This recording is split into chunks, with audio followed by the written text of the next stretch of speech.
ਉਹ ਕਹਿੰਦੇ ਨੇ ਨਾ ਕਿ ਇੱਕ ਕਹਾਵਤ ਹੈ ਪੰਜਾਬੀ ਦੇ ਵਿੱਚ ਕਿ ਇੱਕ ਦੁਖੀ ਕਹਿੰਦਾ ਹੈ ਕਿ ਕਿਸੇ ਸੁਖੀ ਕੋਲੇ ਚੱਲਦੇ ਆ ਤੇ ਸੁਖੀ ਕੋਲੇ ਜਾ ਕੇ ਪਤਾ ਚੱਲਦਾ ਹੈ ਕਿ ਉਹ ਤਾਂ ਸਾਡੇ ਨਾਲੋਂ ਵੀ ਜ਼ਿਆਦਾ ਦੁਖੀ ਹੈ।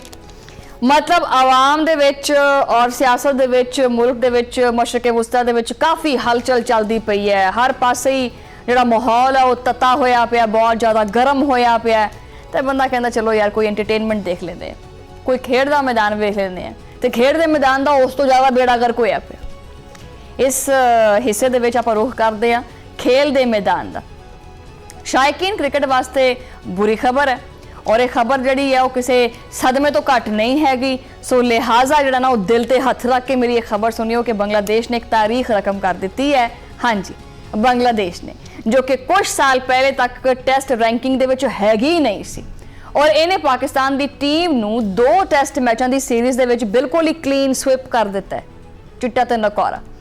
यानी आपदे ही होम ग्राउंड दे उत्ते साडा मुकम्मल तौर दे उत्ते उन्होंने बौकर फड़ी, झाड़ू फड़िया और एक पासे शुरू हो गए सफाई करन और सफाया कर दे गए। सारे खिलाड़ी हौली हौली हौली हौली पूरा मैदान साफ करता। बांग्लादेश ने दूसरे टेस्ट मैच दे विच पाकिस्तान नू 78 रन तो शिकस्त दे के सीरीज़ दे विच जिहड़ा ना वाइट वॉश किया और ढाका दे विच खेडे जाने वाले ये पहले टेस्ट दे विच बांग्लादेश ने पाकिस्तान नू 104 रन की जिहड़ी धूल है वो चटाई है और पाकिस्तानियों ने चटी है। सारे ने सोचा कि चलो कोई गल नहीं, हुंदा रहिंदा खेड दे विच इवें अगले मैच कि ना ने जिहड़ा कटाकटी हैगा वो असीं कढ लवांगे। लेकिन फिर अफसोस दूसरे और आखिरी टेस्ट दे विच भी बंगाली शेरां ने जिहड़ा ना सानू 78 रन तो हटा के जिहड़ियां साडीआं उम्मीदां सी ना उहदे उत्ते बकायदा चस्के मज़े लै के पानी सिੱਟੇ उन्हां उम्मीदां नू जिहड़ा ना मिटा दित्ता। और इस शर्मनाक शिकस्त तो बाद साडी कौमी टीम जिहड़ी है ट्रस्ट जिहड़ी रैंकिंग हैगी है उहदे तो डिगदे डिगदे 8वें नंबर ते पहुंच गई है। हुण पाकिस्तान दे थल्ले पता कौन है? पाकिस्तान दे थल्ले हैगा वैस्ट इंडीज़ और जिम्बाब्वे। मैं तो कहनी कि साडा ये हाल हो गया कि साडी हुण क्रिकेट टीम का म्यार ये है कि असीं सिर्फ और सिर्फ जिम्बाब्वे तो ही बेहतर रह गए। हुण जरा जिहड़ा पाकिस्तानी जिहड़ा रिकॉर्ड है ना उहदे ते आपां जिहड़ा कप्तानी का रिकॉर्ड है उहदे ते नज़र पाने आ। शान मसूद की क्यादत दे विच पाकिस्तान ने हुण तक 16 टेस्ट मैच खेडे ने जिन्हां दे विच 12 मैचों दे विच सानू इबरतनाक शिकस्त हुई है। ऐसी ठुकाई हुई है शिकस्त विच कि वो लफ्ज़ों में बयान नहीं की जा सकती। मतलब खिलाड़ी साडे इदां आउट हुंदे जिवें बेरी नालों बेर नहीं चढ़दा, अगर बेरी नूं इस तरह हिलाइए तो बेर डिगदे, इवें खिलाड़ी डिगदे। बांग्लादेश दे इस वाइट वॉश तो बाद हुण पाकिस्तान वर्ल्ड टेस्ट चैंपीयनशिप दे फाइनल दी दौड़ दे विचों किते दूर चला गया। मतलब अगर तुसीं बायनाक्यूलर भी ला के यानी दूरबीन ला के भी देखो तो उत्थे भी नज़र नहीं आंदा पिया, इन्ना दूर हो गया। टेस्ट चैंपीयनशिप दे पॉइंट्स टेबल दे उत्ते पाकिस्तान दी ऐसी तनाजली हुई है, ऐसा डिग गया है कि हुण 8वीं पोजीशन ते चला गया, जबकि बांग्लादेश छाल मार के 7वीं पोजीशन ते। ठीक है, जिहड़ियां टीमां साडे कोलों सिखदियां सी कि सानू दसो भी खेडदे किदां है, हुण वो साडे तो अगे निकलियां पईयां।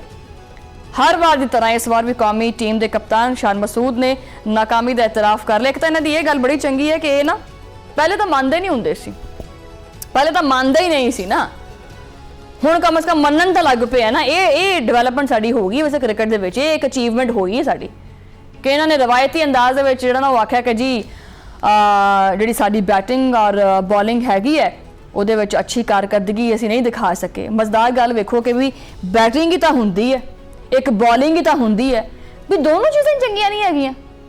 तुसीं कह दो कि यार साडी बैटिंग मार खा गई या कह दो भी साडी बॉलिंग मार खा गई, नहीं मनदे पे है कि दोवें चीज़ां नहीं ठीक हैगियां। ढाका दे विच प्रेस कॉन्फ्रेंस करते हुए शान मसूद का कहना सी कि बांग्लादेशी जिहड़े बॉलर्स ने उन्होंने बड़ी ज़बरदस्त बॉलिंग का मुजाहरा किया और जिहड़ा असीं प्लान बनाया सी वो सारा चौपट कर दिता।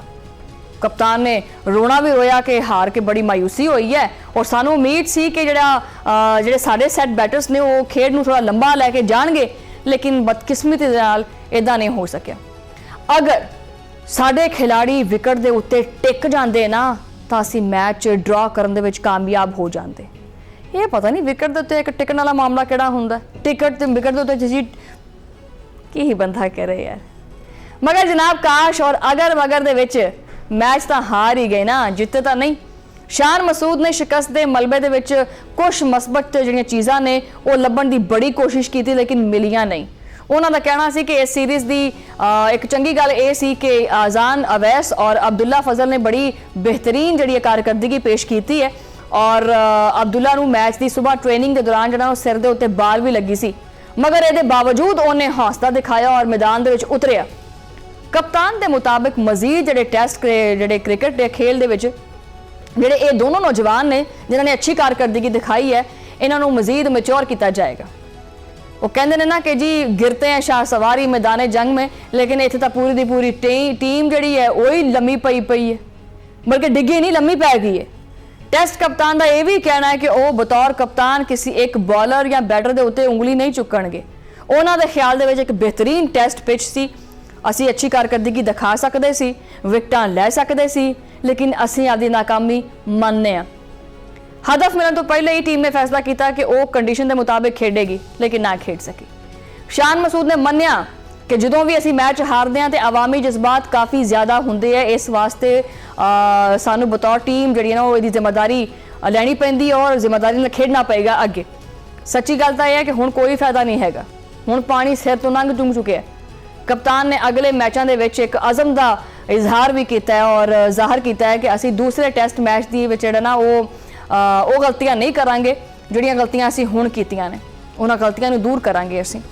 उन्होंने ये भी वाजा किया है कि वो इस शिकस्त के उत्ते किसी दूजे खिलाड़ी के उत्ते इल्ज़ाम नहीं लाएंगे, बल्कि इसकी पूरी जिम्मेदारी वो आप लैणगे। बतौर कप्तान वो हमेशा चीज़ों को बेहतर करने की कोशिश करते हैं। उन्हों का कहना है कि अजकल की मॉडर्न क्रिकेट के खिलाड़ी नूं खुद नूं हर हालात दे विच एडजस्ट करना पैंदा है और टेस्ट क्रिकेट दे विच तवील वक्फा आउण दे करके मुश्किलात जिहड़ियां ने वध जांदियां ने। लेकिन हुण रोण धोण का कोई फायदा नहीं हैगा, रोण धोण वाला काम हुण गया, क्योंकि हुण कौमी टीम का एक नवा और कड़ा इम्तिहान शुरू होने लगा है। ये इम्तिहान है वनडे सीरीज़ का, जिथे गलती की कोई गुंजाइश नहीं हैगी। 30 मई तो आस्ट्रेलिया के खिलाफ वनडे सीरीज़ शुरू होने जा रही है, लेकिन अफसोस कि इस अहम सीरीज़ तो पहले ही पाकिस्तान टीम को एक बहुत बड़ा धचका लग गया। साडे ओपनिंग बैटर्स फखर जमान और सायम अयूब जो ने वो इंजरीज़ की वजह तो 3 मैचों की जी वनडे सीरीज़ है ये नहीं होंगे। इन्होंने दोनों खिलाड़ी जोड़े ने ना इस वक्त जो PCB का मैडिकल स्टाफ है उसकी निगरानी के जोड़े ने उत्थे हैगे ने। और हुण सवाल ये भी है कि फखर और सायम तो बगैर आस्ट्रेलिया का मुकाबला कौन करेगा, ये तो सोचने वाली गल ही, हुण की कर सकते हैं। ज़ाहिर का यह भी कहना है कि सिलेक्शन कमेटी ने मुमकिन खिलाड़ियों के उत्ते जो ना वो सिर जोड़ लिया है, मुशावरत जारी है कि किनू रखना किनू नहीं रखना। और बांग्लादेश के खिलाफ वनडे सीरीज़ वास्ते जी टीम सी उहदे विच 3 तो लैके 4 कोई वड्डियां तब्दीलियां कीतियां जा रही हैं। और अच्छी खबर यह है कि सीनियर प्लेयर जोड़े ने बल्लेबाज जोड़े ने बाबर आजम उन्होंने टीम के विच वापसी हो रही है। वैसे मैनू बाबर आजम की वापसी करके की करना है, वैसे बाबर आजम का वो लैवल ही होर है। और आखिर बाबर आजम के पास गल कहते हैं कि बाबर आजम जो ਚੱਲਣ ਤੇ ਆਉਣਾ ਤਾਂ ਚੱਲੀ ਜਾਂਦਾ ਹੈ। ਹੁਣ मैं ਅੱਜ तक नहीं वेखिया भी कदों ਚੱਲੇ आओ, जबकि उन्होंने ਜਿਹੜੇ ਨਾਲ सुफियान मुकीम ने और हनैन शाह ने उन्होंने भी मौका मिलने का वैसे इम्कान है कि अगर वनडे रैंकिंग की गल करिए तो आस्ट्रेलिया दुनिया के तीसरे नंबर पर है, जबकि जी साड़ी पाकिस्तानी टीम है वो 5वें नंबर के उत्ते। हुण देखना यह है कि आपां आपकी पोजीशन बचा पाने या इत्थों थले असीं होर मजीद जाना है। सीरीज़ दी जिहड़ियां तैयारियां ने उन्हां वास्ते लाहौर दे विच जारी पाकिस्तान वाइट बॉल टीम के कैंप का कल आखिरी जिहड़ा ना वो दिन होएगा और सारे कौमी क्रिकेटर्स जिहड़े ने 22 मई नूं रावलपिंडी दे विच रिपोर्ट करनगे, जिथे मैदान भी सजेगा। और दूजे पासे कैंगरूज यानी आस्ट्रेलवी टीम जिहड़ी है 23 मई नूं इस्लामाबाद पहुंच जाएगी। पाकिस्तान और आस्ट्रेलिया के दरमियान पहला वनडे मैच जिहड़ा ना मई नूं पिंडी दे विच होएगा, जबकि दूसरा और तीसरा मैच जिहड़ा ना वो 2 और 4 जून नूं लाहौर के कज़ाफी स्टेडियम के शेड्यूल है।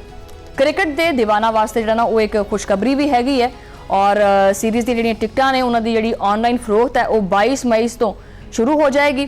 हुण देखना ये भी है कि साड़ी टीम जी है वो इत्थे कोई अपनी इज्जत बचा सकती है या नहीं बचा सकती, या पहले नालों भी ज़्यादा बेड़ा गर्क करेगी। ये तो फिर जिहड़ियां कौम दीयां नज़रां ने वो हुण इस वनडे सीरीज़ के उत्ते लगियां पईयां ने। लेकिन वही गल है कि आखिर तो कहांगे कि उम्मीद का जिहड़ा दामन है वो नहीं छड्डना चाहिए। पाकिस्तान की जी टीम है वो काफ़ी अनप्रडिक्टेबल जी हैगी है, कभी भी कुछ भी हो सकता है। जिवें मुल्की सियासत के कभी भी कुछ भी हो जाता है, इसी तरह पाकिस्तान की क्रिकेट के कभी भी कुछ भी हो सकता है। सो हिम्मत नहीं हारनी, उम्मीद तो मैं तुहानूं दिलावांगी। वैसे